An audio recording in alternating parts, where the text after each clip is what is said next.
తెలంగాణ భవన్లో ఎమ్మెల్యే సంజయ్ మాట్లాడుతున్నారు. లైవ్ లో చూద్దాం. ఇది చేయాల్సింది ఏంది? కేవలం 1,00,000 మందికి పెన్షన్లు ఇవ్వమంటే కనీసం వాళ్ళ ఊసెత్తుతలేరు. అన్నిటికంటే ముఖ్యంగా నా కాన్స్టిట్యున్సీలో డౌట్ ఏంటంటే, ఇప్పుడు సార్ ఫార్ములో మన పేరు కూడా పెడతలేరు. అసెంబ్లీలో ఈ మంత్రులు కానీ, కాంగ్రెస్ పార్టీ నాయకులు కానీ, ముఖ్యమంత్రి గారు కానీ ఇప్పటి వరకు బీడీ కార్మికుల పేరెత్తలేదు, ఊసెత్తలేరు వాళ్ళు. మరి ఉన్నవి కూడా తీసేస్తారా అన్న సందేహం ఇవాళ నా కాన్స్టిట్యున్సీ ప్రజలకు కలుగుతూ ఉంది. దయచేసి ముఖ్యమంత్రి గారిని కోరుతా ఉన్నాను, ఇవాళ మీరు ఇచ్చే పెన్షన్లు కూడా ఏంది? కేసీఆర్ గారే 45 లక్షల పెన్షన్లు ఇచ్చినారు. వికలాంగులకు 4,000 రూపాయలు, మిగతా అందరికీ ఒంటరి మహిళలకు కానీ, నేతన్లకు కానీ, గీతన్లకు కానీ, ఫైలేరియాసిస్ ఉన్న వాళ్ళకి కానీ, డయాలసిస్ చేస్తున్న వాళ్ళకి కానీ, వీళ్ళందరికీ కేసీఆర్ గారు ఆ రోజు 2,000 రూపాయలు, వికలాంగులకు మాత్రం కేసీఆర్ గారు 4,000 రూపాయలు పెన్షన్ ఇస్తూ ఉన్నారు. 45 లక్షల మందికి ఇచ్చినారు. దాంట్లో ఈ రాష్ట్ర ప్రభుత్వం వచ్చిన తర్వాత ఈ 3 సంవత్సరాల్లో 3 లక్షల పెన్షన్లు తీసేసినారు.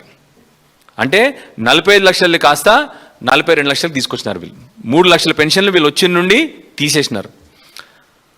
ఆ 3 లక్షల పెన్షన్లో ఇవాళ 2 లక్షల పెన్షన్లే ఇస్తూ ఉన్నారు వీళ్ళు. మళ్ళీ దానికి మళ్ళీ ఏంది?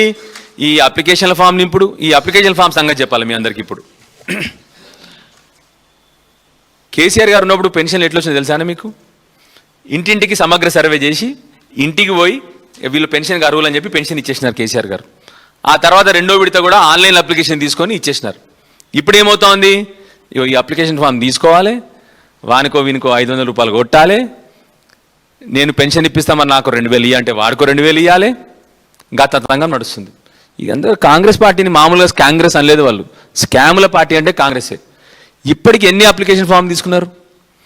ప్రజాపాలన అని చెప్పి మొదటిసారి తీసుకున్నారు అలాగే అప్లికేషన్లు, మళ్ళీ ఇప్పుడు అప్లికేషన్ ఫామ్లు తీసుకుంటా ఉన్నారు. ఇవిడి కూడా దీనికి ప్రతి చోట నేను పెన్షన్ ఇప్పిస్తానమ్మా అని చెప్పి పైసలు వసూళ్ళ దందా మొదలైంది. ఇప్పుడు వీళ్ళు ఇచ్చే పెన్షన్లన్నీ కేసీఆర్ గారు 45 లక్షలు ఇస్తే వీళ్ళు కొత్తగా ఇచ్చేవి కేవలం 2 లక్షల పెన్షన్లే.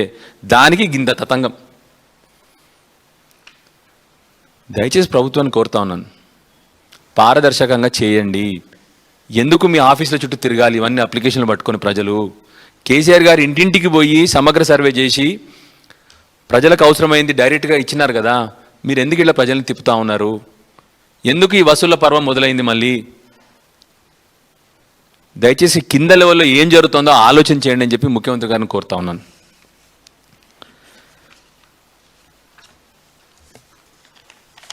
ఇదే కాకుండా మీరు ఇప్పుడు 3 లక్షలు తీసేసినారు. సరే, మీరు కొత్తవి ఇవ్వట్లేదు, దాంట్లో 2 లక్షలు ఇస్తున్నారు. మా బీడీ కార్మికులు 1,00,000 మిగిలినాయి, అవి ఇచ్చేసేయండి దయచేసి. మిమ్మల్ని కొత్త కోరికలు కోరట్లేదు. 1,00,000 మందికి పెన్షన్లకు మీకు అయ్యే ఖర్చు ఎంతంటే సంవత్సరానికి మొత్తం మీరు అందాల పోటీలో ఖర్చు పెట్టినదే 200 కోట్లు. అందాల పోటీలో ఖర్చు పెట్టినంత కూడా కాదు నా 1,00,000 మంది బీడీ కార్మికులకు ఇవ్వాల్సిన సంవత్సరం కాలంలో. మీరు 200 కోట్లు అందాల పోటీలకు పెట్టినరు. మీరు ఫ్యూచర్ సిటీ అంటే భవిష్యత్తు పట్టణానికి మీరు పెడుతున్న 1,00,000 కోట్ల ఖర్చుకి మా మొత్తం రాష్ట్రంలో ఉన్న మహిళలందరికీ కూడా వచ్చే 10 సంవత్సరాలు మీరు పెన్షన్లు ఇవ్వచ్చు. మీరు చెప్పిన వాగ్దానం చేసిన మహాలక్ష్మి ప్రోగ్రాం ఏదైతే ఉందో మొత్తం రాష్ట్రంలో ఉన్న అందరికీ కూడా వచ్చే 10 సంవత్సరాలు పెన్షన్లు ఇవ్వచ్చు. మీరు పెట్టే మూసీకి ఖర్చు ఇంకొక 15 సంవత్సరాలు 1,50,000 కోట్లు ఏదైతే చెప్పినారో మూసీకి ఖర్చు అవుతుందో మా రాష్ట్రంలో ఉన్న అందరి మహిళలకు, మా రాష్ట్రంలో ఉన్న అందరి మహిళలకు వచ్చే 15 సంవత్సరాలకు పెన్షన్లు ఇవ్వచ్చు. దయచేసి ఆలోచన చేయండి, మానవీయ కోణం నుంచి ఆలోచన చేయండి. అన్నీ కూడా బిజినెస్ కోణంలో ఆలోచన చేయకండి. మా మహిళలేం మిమ్మల్ని ల్యాండ్ అలాట్మెంట్లు అడుగుతలేరు, 200 కోట్ల ల్యాండ్ అలాట్మెంట్ అడుగుతలేరు మిమ్మల్ని.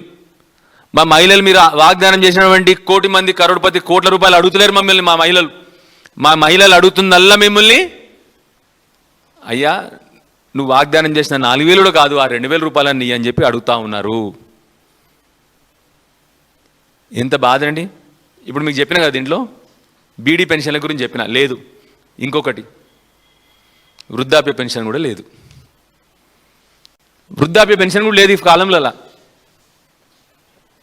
కేసీఆర్ గారు ఆ రోజు ప్రతి ఒక్క వృద్ధులు ఆత్మగౌరవంతో బతకాలి, ఎవరి ముందర చేయి దాచొద్దు, వాళ్ళ గౌరవం పెరగాలి, ఇంట్లో ఊర్లలో వాళ్ళ గౌరవం పెరగాలి, 4 మందులు కొనుక్కోనికో ఛాయ్ తాగనికో వాళ్ళ దగ్గర పైసలు ఉండాలని చెప్పేసి కేసీఆర్ గారు 2,000 రూపాయలు ఇస్తే ఇవాళ ఈ కాలంలో కనీసం వృద్ధాప్య పెన్షన్ కూడా పెట్టలేదు. 3 సంవత్సరాలు నిండింది ఇప్పటికి. ఈ 3 సంవత్సరాలు ఒక్క పెన్షన్ ఇవ్వలేదు. ఇప్పుడు భవిష్యత్తులో ఈయన ఇచ్చే ఈ నెల తర్వాత ఇస్తా అని చెప్పినటువంటి పెన్షన్లలో కనీసం ఈ కాలంలో వృద్ధాప్య పెన్షన్ లేని కూడా లేదు.